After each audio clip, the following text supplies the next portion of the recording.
Welcome, guys, to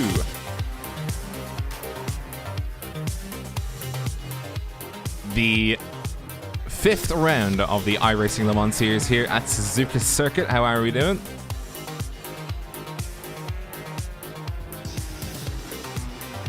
Hope you guys are doing well, staying safe. I bet to enjoy the weekend, hopefully.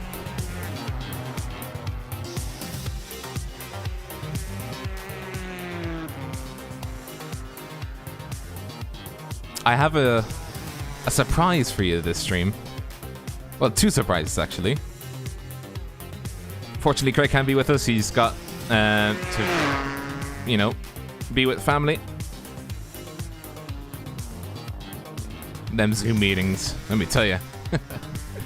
But I do have another individual. And that other individual is with us right now. Oh, hello there. Good evening. How are you? Why don't you start by introducing yourself? Yeah, alright. So, I am Marcus Søholm, as you pronounce it, from Denmark. I do iRacing myself quite a lot. And now, I'm very pleased to be joining you on this broadcast today, doing some LMS stuff. I also stream myself quite a bit. So yeah, let's see how this goes, shall we? Nuno Marcus, by the way, on Twitch. Yeah, alright. We're on board with Arlene Vercher. Oh, there's going to be some French names in here, I think. Oh no, not gonna be good, is it? We'll survive. Yeah, we should hopefully. Anyways, looking through some of the people, if we look, I see some names that I've seen quite a lot of times before, especially if we look to LMP1. We have Rick John, Ishmael Ejakubu, Jake Browning, and I see another Nathan Amos, which are 4 people I think I've seen quite a lot of times in ILMS race I've raced myself on these broadcasts. So I think that's going to be good old typical battle that we've seen around sometimes, and I think it's going to be fun looking for how that goes and who's going to win out on that one. So that's 4 PCS cars, by the way. 4, and how many LMP1s are there? There's 8. So literally they're taking up half the field with the units. The units are taking up half the race. Or half the I also see we have some names that we know in here, but I think also looking in the GTE class, I think it's going to be interesting because I don't actually see that many names I see normally, but it's still going to look interesting because we have, in terms of iRating, the iRating spread is quite great in this session. We have anywhere from LMP2 down to 1.4k, and the highest in LMP2, or in general, is 5.5k. So there's going to be various battles and stuff going on in this race. I'm looking through the names now of the GTEs. Like, I haven't... That car, number 14, this one, Patrick Shaxable. Oh, that's it. Yeah, Shaxable or whatever. And I'm gonna just say his first name from now on. That is a number mouthful. 14 Patrick. Yeah, the number 14 car of Patrick. His last name is just too much to digest. Yeah, unpronounceable, if you can say it like that. Oh well, we're gonna have fun with that, aren't we? This is by the way, your inauguration. So the way that you inaugurate yourself, you have to get the worst names and just try and pronounce them. Yeah, I get it. We also had number 3 car of a GT car. How is that pronounced? Aurelien Vercher. You're well on your way. You're well on your way. Already learning. You're already learning the ropes. Jose Maria Espinosa. There you go. Oh well, it looks like qualifying is slowly coming to an end. Still, what, 1 minute and 10 seconds for people to get in a lap time. LMP1, Ismail is currently on pole position by around 4/10 over Jake Browning. I don't know what car is that? Oh well. So he's got a Audi R18, Yeah. and Jake Browning is in. Oh, he betrayed us. He is Oh. in Audi. He was in a Porsche 919. And so then after that, it's just Audis all the way down, isn't it? it is Audis all the way down. So I'll go through the list now just really quickly while qualifying is wrapping up. We have Ishmael Yakubu in first position with a 146.97. Jake Browning with a 141.069. Nathan Ames with a 141.223. Rick Junk with a 141.420. Nice. Sam Blackwood with a 142.529. Alex Salmon What was that? with a one. Just go with it. Alex Salmon with a 144.27, and then finishing up the rear is Sam Blackwood. Oh, we already mentioned him. Platt in the number 28 car with a 143.619. Grimbergas in the 6th car is in first position for the GT, or the P2, sorry, 148.663. Kraft with a 149.078. Rosenborough with a 149.646. Gonzalez 149.971. Harrison with a 150. Mayers with a 150.357. Lenevin in a 9 car is 150.613. Seyfarth with a 151.438. Marchevsky with a 151.516, and Shu with a 153.233. And I'll leave you to do the GTs. Oh no. Alright, we have on pole position our favorite Patrick Schachsabel, putting in a 156.6, 2 tenths in front. Oh, we're starting out with the hard names here. Aurelien Vecher, 156.8. P3 is Francesco Musello, 4 tenths behind on a 157.7, 157.2 that is. Within the same 10th, Jelle van der Veen, 57.2. Jerome Chaved, 10th behind on 57.3, 20. 57.3 for Marcel Slutbeck. As we go into Gustavo Colucci, 57.4. Ville Henanen comes home to take 57.6, basically rounded up. Mateus Bogato, 57.7. And then very closely followed up behind is Jose Maria Espinosa. This is a real tongue twister, isn't it? Espinoto. Also, yeah. Also, very closely behind. Anthony Nugier takes home, or goes just over half a tenth faster with a 57.728. Wakwit Janjua, 57.7. We have a lot of people in the 57.7s here. It's very close. We have Marco Risi as well. Then we jump to 57.9, which is Ronald Stew who's done that. And then we go into the 58s. Stephen Bromfield, 57 flat. Sandro Tiefnauer takes home a 58.2. And rounding out the grid of random lap times is Mark Viota, coming on with a 158.9. So a little bit off pace for him there, but we also have a couple of non-qualifiers, including Ruben Marquez, Craig Dancy, Andre Lopez, and Stefan Lerau. Well, I think we'll get you to basically talk about the GTs, but the green flag is about to be waved. We have Ishmael Yakubu and the curse that is on the left-hand side. Jake Browning, they are just climbing up down the start-finish line as the green flag is waving. There is Audis all over the place, and the P2s have just come up behind them as they go into the first corner.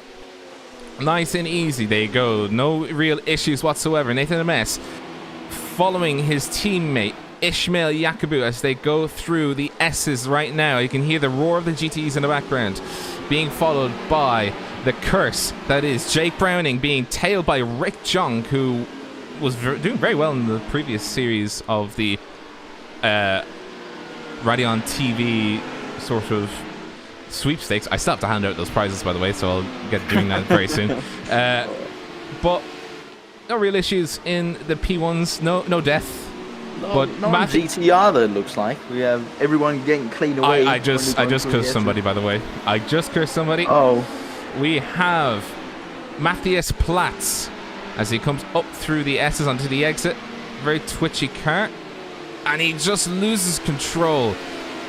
And that's his race, I think, over. That's a lot of damage on that car. Oh yeah, that's not very good, is it? Oh well. Early time to end the race, but we'll hopefully be looking to do the next one or something. We'll hopefully see him back on track very soon. Um, Anyways, yeah, it looks like most of the GT cars have gotten away quite clean as well. There's an LMP2 car among some of the GT cars. What has he done there? Oh, well, he's gone wide. Coming. I can't even breathe right now. It's just going wide. This poor man, Solon Harrison 2, is... Oh, he's being flashed. It's the GTEs are not happy. I think... Not even close. Oh, yes. He has a little bit of front aero damage, it looks like. Something has happened to Jake Browning. Let's have a look at this. So the driver info, Jake Browning with an iRating of 44.97. It was in third position as he was chasing the gang down the back straight onto, I think that's 150R. Oh, no, he loses control at 150R coming up towards the chicane. Or, sorry, 130R, not 150R. And that's another damaged LMP1. And I think he's going to pack it and put it into the pits. Oh, yes. Absolutely. Oh, well. I'm already getting chastises for getting my corner names wrong, by the way. It looks like Solon Harrison slightly made his way through the GT field. He only has... What is that? Is that one other GT field to navigate through? A GT car to navigate through, that is. Which is Patrick, who has pulled out lead now, it looks like, in the GT class, which... Oh yeah, that might have been help from the LMP2 guys. Who's that? Oh, another hard name. These hard names. Was Aurelien Veshev has kind of lost the gap up to P1, and he'll be looking probably in his rear view mirror to Ugella, who's actually getting attacked down to Spoon Curve. Oh no, okay, never mind. Has there been a disaster? Oh, he loses it, never mind. Oh well, yeah, kind of cursed that one. Comes back on track, lost the rear end, don't know what happened there, maybe just downshifted a bit too quickly while braking and turning into the same corner at the same time. Loses the car, loses what, 3 positions or something like it, and oh well, keeps on going in the race. At least he didn't rejoin in front of the gaggle of 3 BMWs he's surrounded by right now. He's down in 5th position, being chased by Jerome Charvet. Yeah, something like that. Something like that. It's something. It's close enough. Yeah. As they come up through the start and finish line. And Jake Steering is still borked after repairs, so it looks like he might be retiring. There are... Oh, well... I think we also have another retiree. Sam Blackwood is in the pits. Let's have a look at his damage. So... He had damage at some... he got damage very early on in the lap. And you can see there on the left. On the cameras, there's a bent in front left. And I don't think that car is really drivable anytime soon. But let's see now. He does actually come out. He's actually coming out of the pits. The damage is actually fully repaired. Oh. And Jake Browning comes back into the pits. I think he's going to retire. Oh. Oh well. Well, yeah, LMP1, we have 5 cars running. That's ahead of the LMP2 cars, and really it's only the top 3 which are like relatively close. Oh no, we actually have Alex Salmon trailing behind, but looks like Nathan Amazon and Rick Jong are not too far apart. Maybe this will be the point Rick Jong starts to concentrate on saving fuel so he can jump him in the pit stop, or if he feels he's faster, you probably try and set up a move sometime, put him under pressure. Maybe force him into a mistake, who knows? Well, that would be the idea, but they're also teammates. And Nathan doesn't want to repeat what he did at Imola. I don't know if you saw that, but he had a death in the... the pit entry. The pit maneuver into the pits. Yeah. You know, conjoining himself to the wall. I don't think anybody wants to do that. No, absolutely not. Maybe some slightly damaged person will want to do that. Oh well, Rick John getting pretty close now. How about the GTs? How are we doing down here? One of the most interesting, like, you know, the start of the first corners was actually relatively clean in this race, but we've had a couple of retirements since then, which hasn't actually been any real spectacular huge crashes or pileups yet. It's only been individual takeouts, if we can call them that for now. But there's still a long time to go in this race, so. Well, you're a GTE driver yourself, so what kind of setup would you have going around Suzuka? Ooh, definitely go with something that's very stable, especially through the high corners, because that's really what you want around here. Because if you don't feel stable or confident through the high corners, or high speed corners, well, you'll lose a lot of time through the corner, but also on the exit of the corner. For example, 130R or spoon curb or something. You want to get that good exit, and if you aren't comfortable in the rear end or too much understeer or something, then you're gonna lose a lot of time on that. And especially, how would you take the big corners like 130R? How would you take that? Would you lift before you go through? It's a good question. I haven't driven any races here this week, but it also depends on how. Yeah, like it's important to be comfortable in the car, of course, because that's really what you want—the confidence in yourself and the car. And then you can slowly start to build up lap time after that. But the initial confidence is probably the most important thing in pretty much all cars, if you can say it like that. But if you compare them to the LMP1 cars, where you have high downforce, and 130R is pretty much easy flat in an LMP1 car, whereas in a GT car you're probably a bit more. I don't know if you can say on the limit, but it's a bit more, unstable. Edgy. And if you don't, edgy. And if you don't have the confidence, as in every car, you probably won't make it out of the corner. So I'm just going through the rest of the field at the moment. So we have Jerome Charvet currently in the gaggle of 3 at the moment, but there's 2 more cars behind him. He's being chased by Vil Pennenem and Marcel Schlutbeek. Oh dear. Yeah, something like it.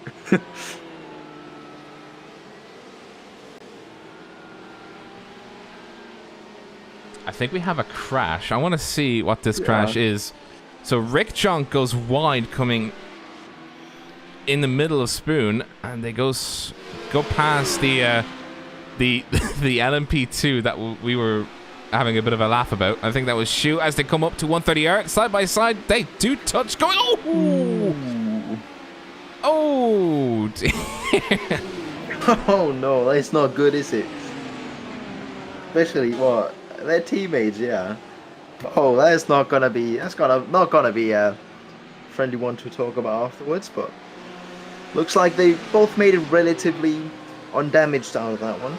I'm surprised because, I mean, Yeah. with the way that they hit each other, I was definitely expecting some serious netcode damage, or even just somebody to end up in the wall. How neither of them ended up in the wall is beyond me, but they are indeed still racing. Yeah, also because that's a pretty fast corner, to say the least, so yeah, you're right. How nobody ended up in the wall is quite amazing, but looks like Ring Jong's got a tiny bit of aero damage, which will probably be affecting him throughout the rest of the race.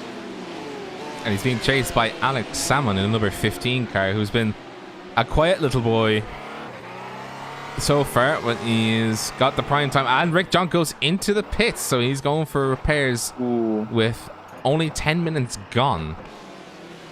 He'll have to make another pit stop, won't he? Yes, he will. Yeah, that's probably the race over, or at least maybe not the race over, but at least a good result out of the window. So so we've got 2 full-on retirements so far. Oh no, we don't. Jake Browning and Matthias Platz are still running, but they are at the back of the grid at the moment. I do think they'll both have to stop again, though, because they pitted very early. And Sam Blackwood's still running. He's just coming up to the back end of the P2 class. And hopefully now will actually get a position from Rick Junk, who is sat in the pits, and I think he's going to have a few minutes worth of damage. Ooh. Looks like the LMP2 and LMP1 classes are getting mixed up and starting to get up to the GT cars. So our little gaggle towards that.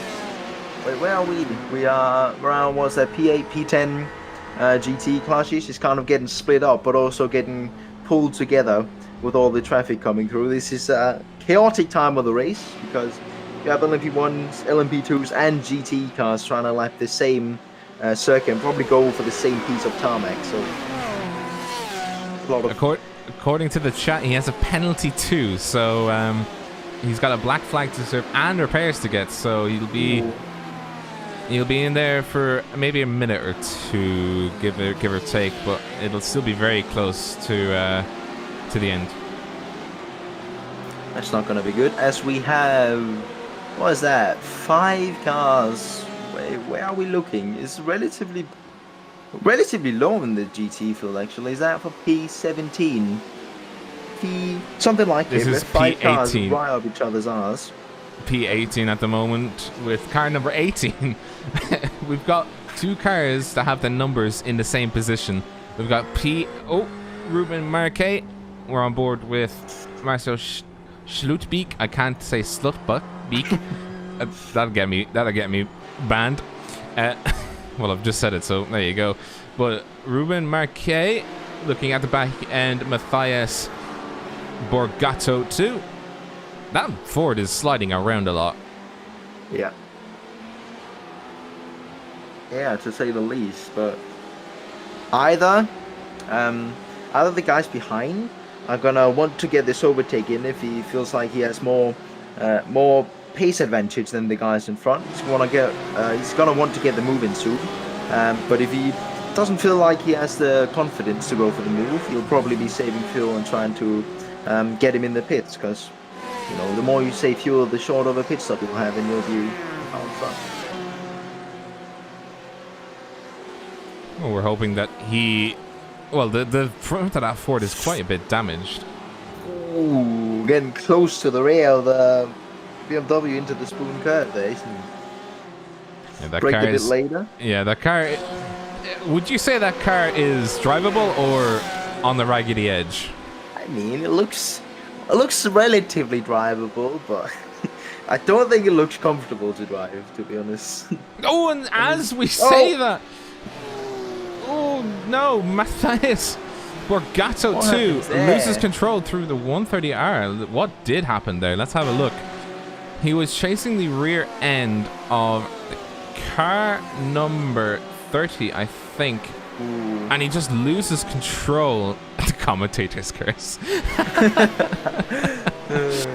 Well, we cursed the wrong car in that case if it's the commentator's curse, but he is now stone dead last. Oh, that's interesting. He just loses it. If we were to give that a reason, I would guess it would have something to do with him lifting off throttle a bit too aggressively while turning in, because you can kind of hear that on the engine. But ooh, that's not a nice one to have. He'll have lost his confidence now and looking to regain it back, but he doesn't have any damage actually, so it's quite. No, he missed the wall, so that's the main thing. But he does have the back, or no, he's the leader. Gustas Grinbergas is in the lead for the LMP2s. The SRC liveried LMP2 is currently 7 seconds ahead of everybody else. He's just charged away, and I'm not sure if anybody else will catch him at this stage. But I also see some tire marks going into Degner 2, or coming out of Degner 2. So I'm assuming somebody had a little bit of a kiss at the wall.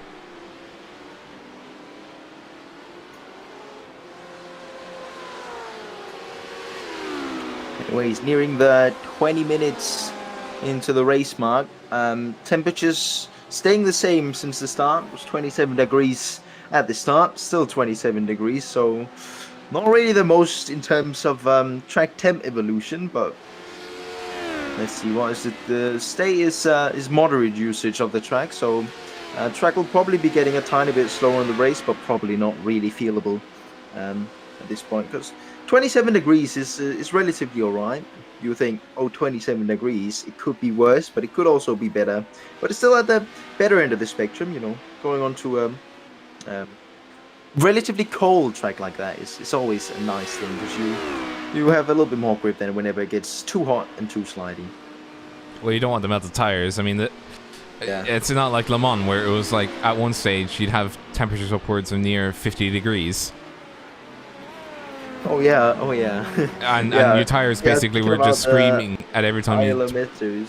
Yeah, but luckily the 24 Le Mans, they changed that to the September date. So I think it was a top split. They started on what was that 30 degrees track temp, and then quickly went down from that as well.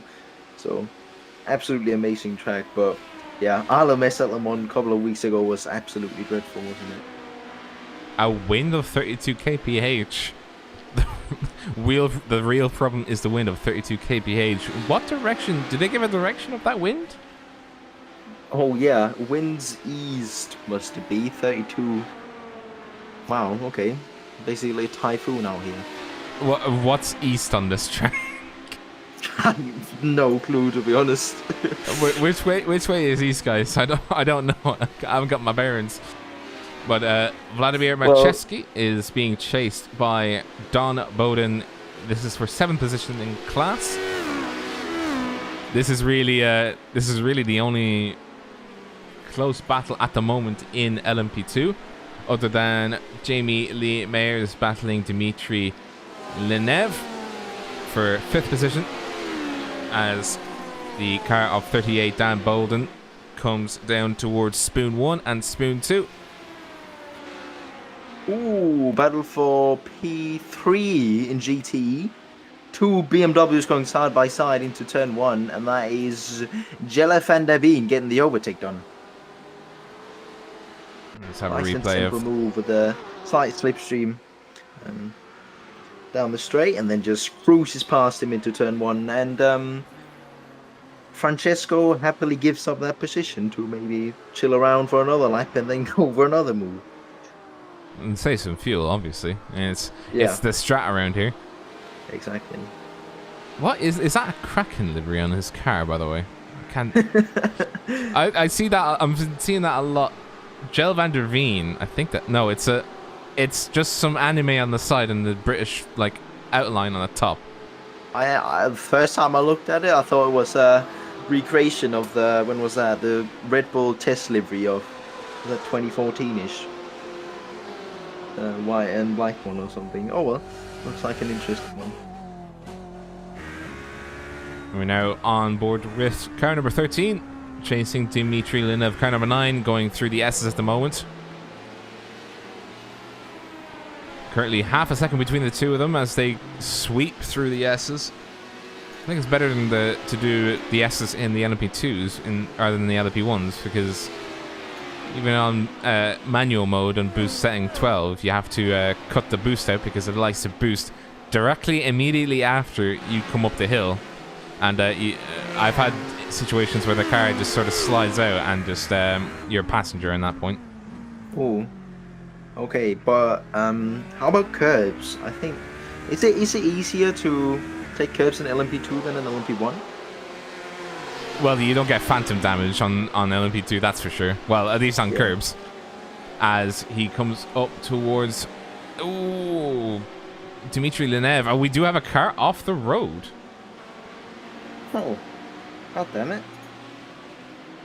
Car off the road at Spoon 2. The GTE flashing Jamie Lee Mayers as they were coming past on the Spoon curve. And now LMP1s of Sam Blackwood is coming up behind the two of them, looking to probably try and get past and just put in some laps. Had to pit in for damage on lap 3. I think that was lap 3 that he had to pit in for damage. Ooh, sweeping around the outside, diving to the inside to make sure he gets past the two of them on the start-finish line. Car number 11 is falling back. He's 8 seconds behind Jamie Lee Mayers. Dmitry Lenev and Jamie Lee Mayers are battling right now. Going back through the SSO. It's another... Ooh, there's another battle as they come up through the GTEs now. Car 21 of the GTEs is, I think it is Anthony Naguer. How do you say that last name? Some of these last names, I swear. Something like I just picked the series and then they just be like, hey, you've got last names for pronounce. Enjoy it. Ooh, Jamie Lemire is going side by side with the car of Sandro Oh, I'm not going to pronounce these last names. Sandro, car number 34, Sandro. Like, I mean, look at this. Do you see this last name? Yeah. Anyways, it's interesting to see what's going on while they battle. You have all these LMP cars just passing through, which is one thing. Let's take a wide track like Le Mans. There's lots of straights you can overtake on constantly. But if we go to somewhere like Suzuka, first of all, it's a pretty tight track, especially if you go towards the S's or something, which makes multi-class racing around a really interesting factor. As is that an overtake? Ooh, into turn 1. Who's that? Is that Sandro who goes in front in the Porsche? No, it is Sandro getting overtaken by Anthony. We've seen this move a couple of times, haven't we? But as you have LMP1 car coming up. But yeah, again, Suzuka is a really tight track, which makes it really panicking, if you can say it like that, whenever there's multi-class. Especially if you've tried it yourself, you constantly, whenever some other class car blocks you or goes for a move or something, you constantly think to yourself, what was that and how did I not die from that? Because the track is so tight and interesting for this, and there's a lot of corners. Like, there's not on the back straight and the start finish straight, there's plenty of space, but anywhere else than that you pretty much have close to no space, so that makes it interesting. Oh, and that's a dive bomb, if you can say like that, from Anthony, but around the outside comes Ronald for that one and reclaims it, if you can say it like that, as an B2 car. I can pronounce this one, it's Stu, but like some of these last names are just as I said, just impossible. Look at the LMP2 car. Yeah, the LMP2 car has been sat behind him for the last, quarter of a track. He got behind him in Degner. Well, is he passing him? There he goes. Finally, does he pass them? Let's see now. Does he pass them all the way? But now he has. He's got been another. Caught up by the PA guy basically, because he had to wait up so much to get past the GT cars. He's been caught up by the guy behind. Well, I mean, you know, you gotta give them some space, but the slower car still definitely has a right to race, and they were battling between the two of them. So, yeah, absolutely. Jake Browning back again into the pits. What's going on here? He doesn't seem to have damage on. Second stop. He's coming in for a second stop. Yeah, but if wait, who was it? When did he stop in for his first one? Well, he stopped in on the end of first lap because he had damage. Yeah, he is probably coming in for his fuel stop then to make it to the end. Now, so the LMP ones are my specialty. I think that is a Kraken vodka livery. I think it is anyway. It's nice. It's a nice contrast livery. I do say so myself. We only have one or two cars to look at in LMP1, and that is Alex Salmon and Ishmael Yakubu. As you can see on your cameras now. I like Salmon sneakingly getting up to there. Hasn't really had any incidents or anything, but hasn't really been the fastest around here other than he just compromised on the other guys, making slight mistakes or big mistakes, if you can say it like that. And now he's chilling in P2. Yeah, he is. I mean, so that's a pro tip to PCS: don't kill each other. Yeah, that's the main thing. But there is still one PCS in the top dog position, and that is Ishmael Yakubu. He goes 3 wide, coming down the start-finish line as he passes the RSR Esports car of, I think that is Francisco Javier Gonzalez 2. Okay. It is. That's his Oh. full name. That is his full name. Wow. Okay. It's so long. The camera's on. Can't even display his name. It just gets cut off. Anyways, if we look into lap times of LMP1, probably some traffic for Ismail on his last lap. Alex Salmon caught him by 1.6 seconds on the last lap. And the lap before that caught him 3 seconds. So now Alex Salmon is actually getting closer and closer to the lead of LMP1. But he has some traffic to navigate through first, which he's probably going to lose a bit of that time from again. So. Well, this was Francisco Javier Gonzalez too. I have to ask what. Oh, he's blinking, by the way. But I have to ask, why do people have such long names and such difficult names? I don't know. Well, I mean, I guess if you bring people from all over the world together in one, you'll see great differences. Well, that's true. By the way, Alex Salmon going wide in the middle of Spoon. Slow him down. He's currently 3 seconds behind Ishmael Yakubu. You just saw the front of your cameras going through 130R as he joins him, speeding through 130R. Nice and flat. No real issues to see at all. Well, yeah. So, basically sums up the GT lapping. You lose some, you gain some. Because before they went into that gaggle, I think the gap was around 3.5-4 seconds as well. And now it's pretty much the same. Yeah. How is traffic, by the way, for a GT driver? How is traffic around just in general in tracks? So I think if you specifically take Suzuka, it's even. I think Suzuka is probably one of the worst tracks for multi-class because again it's a pretty tight track. But in general, whenever I see an LMP1 car approaching, is I slightly panic, but I try to take it easy so we don't end up in the barrier and just stick to your line really. I think sticking to a line is the most important part because when you're driving in LMP1, you know, you plan ahead on when you're going to overtake, and if that overtake or the GT car changes line at the very last moment, you probably or likely don't have the extreme amount of time to react, and you probably end up somewhere you don't want to end up, let's say it like that. On the outside of a curb or on the grass even. Or in the wall, in the worst case scenario. Wall, on the pits or something, so yeah, that's not really what you want to do, is it? Throwing your keyboard or your mouse like Hookwork did that one time. Screaming over the radio. It's always a DP. It is always a DP. On board now with Sandro. I'm not gonna even pronounce their last name. It's just too hard. Tiefenauer. There you go. I'll just give it a shot once, and there you go. That's it.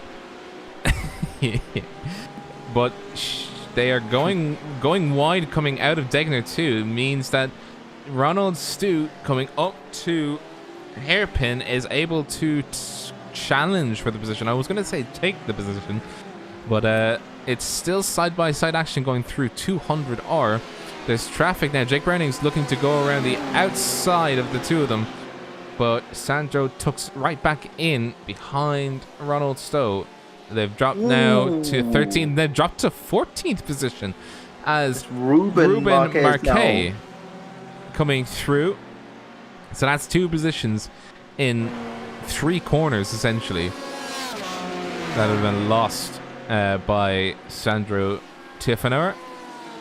Still side by side going up through 130R. Please don't let this be a repeat of PCS. It is not a repeat of PCS. They didn't smash into each other going in. All is well in the world.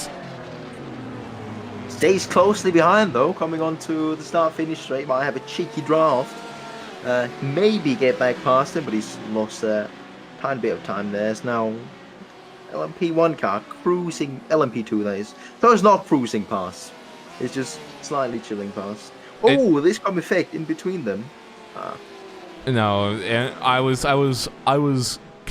be concerned if that was going to happen, but managed to get by them just in time at the end of the straight. He was very slow, whoever that car was. What car is that? It's number 39 car, position 4 in LMP2 of Pierre Chou. Our lowest I-rated driver in here. What's his I rating? Oh, 1460. 4K. Oh, I mean, he made the move safely, but I don't know what's going on with that car. He seems very slow and very indecisive. Leaving it very late going into Degner 1 to make that overtake. It does make it now. Pretty dangerous. And he has gone by safely. A corner too late, but he's safe by him. We're on board now with Jel van der Veen in 3rd place, chasing the number 3 car of Aurélien Vercher. So French, I love it. Car number 3 chasing. I'm just noticing now. GT, we have Craig Dancy started. This is total overall, so with LMPs, he started 37th on the grid and has made his way up to P24 or P5 in class. So that's about 14 positions. Yeah, silently making his way up without any incidents. Still on board was Jel van der Veen. Some of these names are just they're just gonna make me laugh. I'm just gonna burst out laughing, and somebody's gonna want my head for it. But he's up into 3rd position, number 16 car, doing very well, battling. The number 16 car battling number 3 as they're being chased down by LMP2.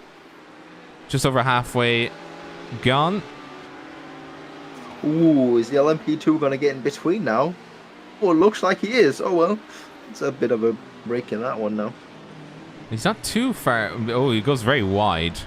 Yeah.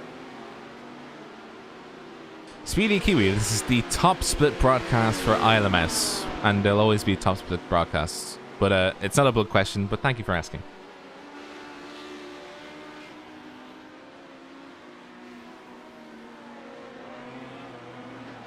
Going through the rest of the field now, we have a battle for 3rd position. The car number 1, the highest rated iRacing driver, currently in session, Daniel Kraft, is being he's more so in a 3-way battle, but right now he's focused on Francisco Javier Gonzalez 2, going through the S's now.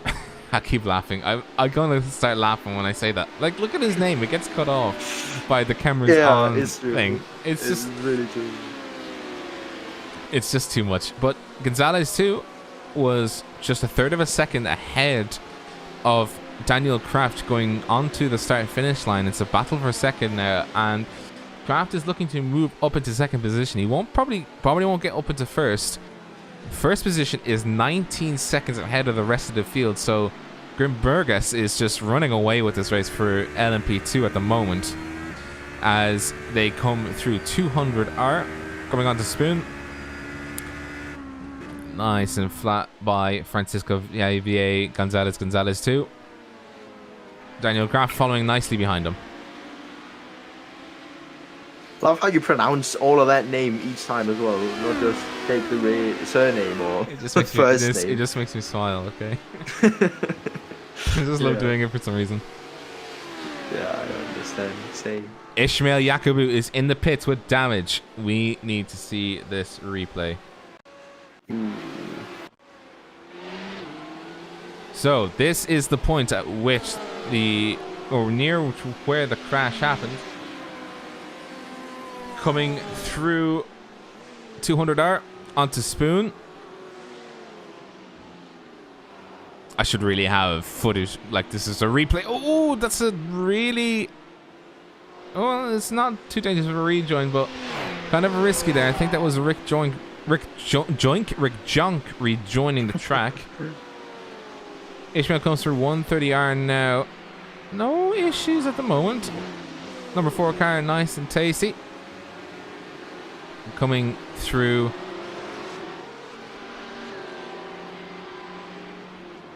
Still no issues. I'm trying to see what Atvo is telling me right now. Atvo is telling me that the crash happened around like where the footage started. But still no issues at the moment. Coming through the S's.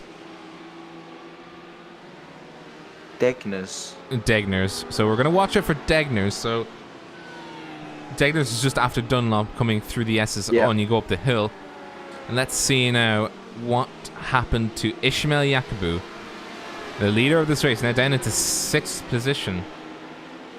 He's still in the pits on the relative, going through. Oh, going side by side. Oh, and he loses control. Coming through Degner's, hits the gravel on the outside. And that's his race over, I think. That one hurts. That one really hurts.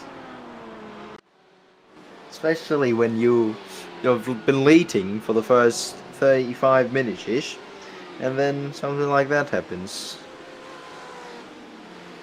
Yeah, well, I've had my fair share of doing that. Coin in chat can definitely attest to that. I've bottled some great races. We have Brandon Roseborough battling Thomas Seifarth. 7 car and 32 car battling for 6th position in class. Nice and flat through the back straight. Or the back stretch. This is called the back stretch. I need to actually use the proper names. Going through the back stretch. No issues through 130R. I just realized that Brandon Roseborough has damage to his rear right. Not sure if that'll affect him at all. And he does have LMP1 traffic coming up behind him. So they'll pass the cars. Well, the battle was going on for a nice half lap. So that's now over because Thomas Seifarth is coming into the pits for his scheduled pit stop. Let's try and find somebody in LMP1. We do have somebody in LMP1. We have Nathan MS. Go ahead. We need to have a look at that LMP2 on the next lap because Brendan is probably going to pay in the next couple of laps, and we'll see who has either managed to save the most fuel or just get the best run through the pit exit or the pit lane. I'm trying to see what's on Andre Lopez's car. He's got a dragon on his car or a fly on his car. I have no idea what he's got on his car, but it's odd, and you can barely see like any of it. You can only see the wings on the shark fin of that R18. Looking at Thomas Seifarth coming out alongside Don Bowden out of the pit lane, out of the pit exit in LMP2, that is. Oh well. It's such a nonchalant way. Well, it's just like, oh well. What? What? Oh, he says a life cool and death. This is a life and wow. It's a life and death situation. Oh. And we're sitting at home in a chair, just talking about nonsense, and these guys going around. Also, just notice the beautiful sunset. Is that sunset or sunrise? Right? It is sunset. It is sunset. Yeah, it is in the evening time. Getting low just over the horizon and shining into the driver's eye. Absolutely amazing time to drive a car, in my opinion. Now we are looking at the car number 21 of Anthony. Oh, I'm not going to even pronounce his last name. Then car number 21 of Anthony, chasing Gustavo Calusi. Gustavo Calusi's got damage to his front left car. Damage to his front left car. Damage to the front left of his car. And Anthony has slipstream on the back stretch as he comes through 130R. He'll have to lift a little bit more to not have a sad moment going into the wall on the opposite side of 130R. Oh, and he does miss the one sad moment. Ooh. Well, he did have a sad moment. He missed the Casio triangle. The entrance into Casio triangle, he missed it. And so now I've just cursed another person. He's lost the toe, the slipstream toe that he had to Gustavo. Oh yeah, well, that is pretty much the last really interesting stuff we have in GT. Looks like everyone is currently split by, well, if we look at the smallest gap, they're around a second, but some of them are 5 seconds or so. So everyone's just settling into their position and trying to bring this one home now. On board with Jose Maria Espinosa. Currently in 6th position. Started, I think, in 6th. He did. A bit of damage to his front, but nothing that wouldn't buff out. Oh, he does go wide coming out of Degner too. I really need to stop saying names because I just keep cursing them. Like, this happens all the time. When he's being chased down by Stephen Brumfield in the number 10 car, is chasing him down for 6th position in class. They'll be pitting in about 10, or well, much less than that, in about 2 or 3 laps, probably even 1 or 2 laps at the moment, as Alex Salmon is trying to make the most out of his pit stop. Well, he's actually already made the pit stop. He is in the lead at the moment because of what happened to Ishmael Yakubu. Alex Salmon, having no mistakes, he is in the lead, and I think he's the only car to not have had a crash or an accident. I've just cursed him, so PCS get on that. No bias. Oh no. But yeah, he's hopefully having a good time now, just relaxing, as he's probably been doing throughout all of the race. Oh, and then suddenly he sees someone who goes off, and he says, "Alright, I'll snatch it up and just keep on going." Cool and collected. Yes, exactly. It's the kind of thing you need in a team. Slow and steady wins the race. Oh, as here comes Steve Brumfeld. Oh, never mind. Pulls it in right before they head into the apex. Maybe just showing that he's there on the inside to try and push him into a mistake and try to get him a bit off track and a bit offline so he can go for that gap. For the GTE cars, how would you attack? Well, not attack, but how would you, would you try and hug the rear of the car if you're battling for position? Would you try and hug the rear of the car, or would you try and just feign diving in to try and put the opponent's car into a difficult position, like going wide, coming through a corner, for instance? Ooh, I think it depends very much on whether if you feel like you have a pace advantage yourself. I think you want to try and show that you're there, try and push him into a mistake so you can pass him, because it is not easy passing someone in a GTE car because they're all relatively well balanced, and pushing it it's pretty edgy and pretty much on the limit driving these things. So if you have a 1 or 2/10 pace advantage, it's gonna be hard getting an overtake in. So you're gonna have to push him into a mistake or get a better exit or line up your move. But if you're trying to save fuel behind him, I think you want to try and hug the rear end. Still, the server is not agreeing with me right now. Ooh. No, same here.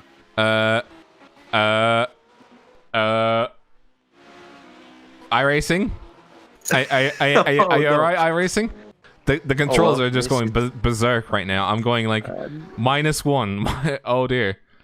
Everybody's blinking. Everybody is absolutely blinking. Everybody's blinking. Oh my god. Good. What's with the control? Ooh, I've started to see iRacing server issues now. I was in a test session the other day for the Spa 24 hour, and everyone just got disconnected at the same time, like 5 or 10 minutes into the race. The servers are dying. The servers are dying. What? No, they're not back. This is interesting.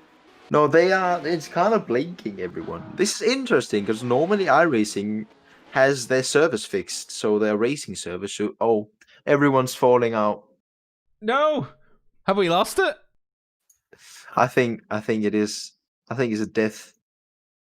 Everyone received. Oh yeah, 1054 error. Ooh, this is the same that happened the other day. Why is? I don't know what's going on. Do I have any sad music that I can play that doesn't get me copyright strike? Good question. Oh well, it's weird because this normally doesn't happen to iRacing servers, but oh well, it looks like they've been infected by rFactor. They've been infected by rFactor. Well, everyone, this is actually the first time this has happened to us. By the way, I want to have a replay of what happened there. Just getting a replay of sort of the events that happened. Really, at this stage, we were all having a good old time. Everybody was having fun. Nobody was dying, and then the servers just started blinking. And the server's dying. Let me try and fast forward here. Well, I mean, the race is over. It's all it's dead. So nobody's gonna mind if I fast forward. Can you still watch the replay? And I can still watch the replay. I want to see what exactly happened. So we're on board with Rick Jonk in the replay. This is past Jonk. Past Jonk was going past an LMP2 coming up towards 130R. I want to see where he starts blinking, because it was an absolute fireworks show the minute it started blinking, and all you can hear is yeah,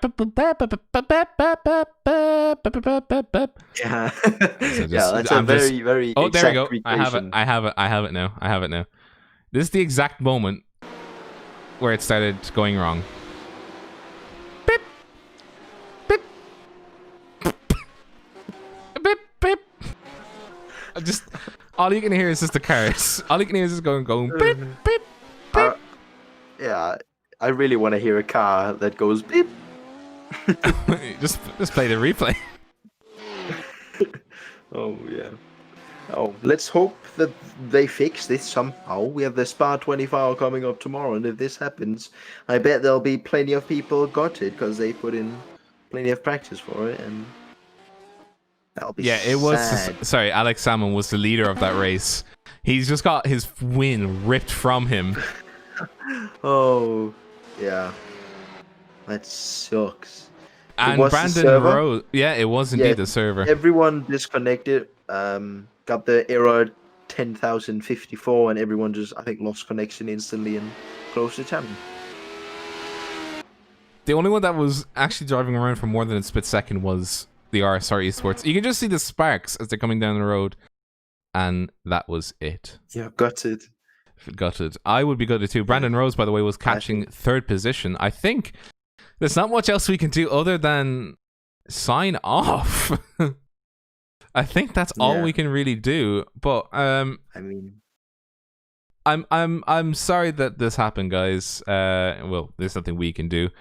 But at least, hopefully, you guys had a nice 45 minutes, and that's the end of the replay. By the way, it's just silence after 45 minutes. Well, it's meant to be an hour. It's meant